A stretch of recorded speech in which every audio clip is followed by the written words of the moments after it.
I'm Elnathan John. I'm a writer, satirist, novelist, and lawyer from Nigeria. And Elnathan, you started writing in a public sense as a blogger. Tell me what you did with your blog and how it's developed over the years. I started writing my thoughts in a blog, in addition to other types of writing, many years ago when I discovered that it was easy to just put up your thoughts in a blog and you didn't need to beg anyone for permission to publish your work. And it allowed me to reach an audience that I didn't know existed until that time. What do you know about the audience for your blog? Well, apart from I know that they are regulars, so there are people who will always read it, and I know that there are often the first 50 people I know the first 50 who will always click, and there are about a few hundred who have subscribed to the blog, and so they get it first. And then there are the frequent commenters who would always leave a comment. Often I get, depending on what I write, or whether it's satire, whether it's something funny, whether it's fiction, or whether it's some piece of advocacy, the audience differs, and sometimes I'll get a more foreign audience, sometimes I'll get a strictly Nigerian audience, and I can see that in the comments and in the way the numbers rise or fall. And what are the numbers, approximately? Well, I haven't really tracked all of the numbers. I have a whole tally since I started checking. It's close to 1 million now. Yeah. But the numbers often vary from 10,000 per week, 10 to 15,000 per week, and it can fall as low as 1,000 per week. Often I find that when I do very serious satire, the numbers fall. Yeah. Because then people don't want to engage as much with critical thinking. If they laugh, then they forward it quickly. And because of the amount of time that people have online, and they're clicking quite a number of things. They have 20 tabs open, and so they're not going to spend a lot of time thinking about your one piece. Yeah, it's a diet in other. It is a diet of other things. You have the blog. Did the blog lead to print writing, or did the print writing come first and then you went to the blog? Well, I've always been involved with writing literature in Nigeria, especially. I've been very closely involved with the Nigerian literary space, and so, for example, I did part of Nigerian literary organizations and all of that. And there were spaces in Nigeria to talk about writing, even though you weren't published yet. And so that, in addition to the blog, was important in creating an audience for me.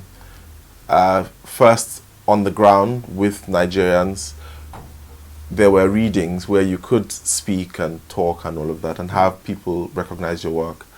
But with the blog, there was a wider audience where you could meet people. And then that, of course, in turn, led to offers from bigger publications that would say, oh, come and do a piece of satire for us, or come and do some cultural reporting for us, which I did for a while. So do you think the blog space has changed the conversation in Nigeria?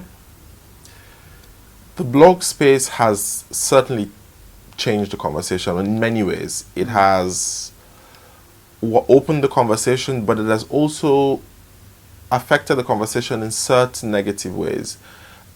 Because of the monetization of the online space, it has become some sort of, if you like, entrepreneurial space where people jump into to make money.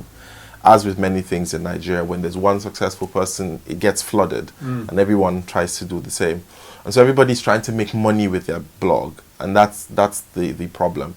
And so we have all these news aggregation sites, which I think is one of the largest number of blogs you'd find in Nigeria, news aggregation, and people carrying gossip and reblogging what other blogs have done so that they can get ads and all of that.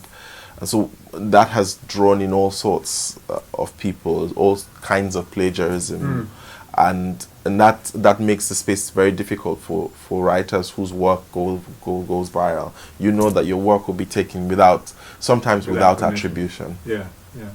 And You do political satire. How do you do political satire in a place like Nigeria, where sort of it seems almost every day is a satire without Yes. needing to kind of turn it into satire? Yes. I think that with political satire in Nigeria, you have to make a choice. You have to ask yourself whether you want to reach people or whether you want to be intelligent. And it seems that the more intelligent you are, rather the more nuanced it is, the less funny it is, the fewer people want to engage with it. Because for many people, the online space is an escape, and they really don't want to get bogged down in these details. Life is hard enough. And so your satire has to, straddle these two positions and say, well, you may laugh a bit, but also look at these very, very, very serious issues. Many times you have to also think beyond the obvious satire of things. You have to think, how deep does this go? And so with political satire in Nigeria, that's what you must do. You must go deep. And often when you start to go deep, then people get uncomfortable. And then people say, oh, okay, it was funny yesterday, but now you are treading a fine line. And people always threaten, and they say, oh, you're going to get into trouble. Because if you touch the obvious issues, religion, ethnicity, they say, oh, you're going too close to the bone, oh, leave that, oh, don't offend. Interesting, Yeah. interesting. But presumably you have some freedom to do that, in that your blog is not a commercial activity. So No, certainly it's a not. platform. Yes.